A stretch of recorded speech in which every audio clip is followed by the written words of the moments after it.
तर हैन मलेसियाको petrol pump चाहिँ हैन यस्तो व्यवस्था तरिकाले गरेको हुन्छ नि हाम्रोतिरको पेट्रोल पम्प जस्तो हुँदैन के यहाँ पेट्रोल पम्प हैन एकै ठाउँ तीनटा पेट्रोल पम्प छ एकै ठाउँ तीनटा पेट्रोल एउटा एउटा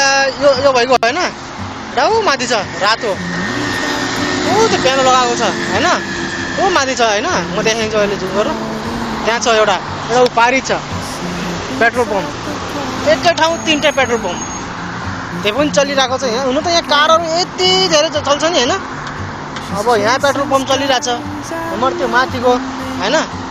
त्यो माथिको त्यहाँबाट पारीको यति धेरै पेट्रोल पम्प भए पनि यहाँ झडा चाहिँ हुन्न व्यवस्था तरिकाले बनाएको हुन्छ यहाँकोले गाइज BMW कार हेर न यस्तो बवाल कार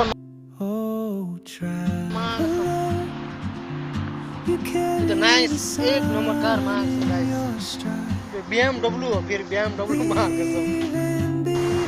ल गाइस म यसरी आउँदै थिएँ हैन यहाँको चाहिँ यो बस स्टेसन हो के बस स्टेसन हो र यहाँ बस्नुको लागि क्या मस्त बनाएको छ क्या हैन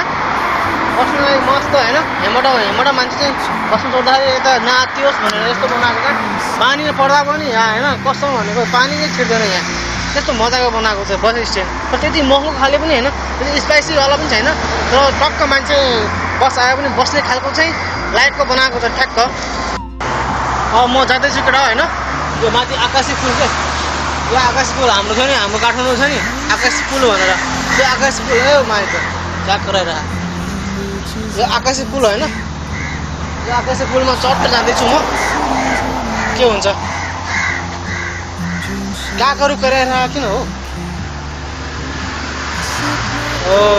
शिट यो हो आकाशी फुल है मलेसियाको अघि भनेको थिएँ नि त्यो पेट्रोल पम्प चाहिँ हैन पेट्रोल पम्प चाहिँ यहाँबाट देखिन्छ टाट्ठै दुईवटा पेट्रोल पम्प यो गाइस यहाँको आकाशी फुल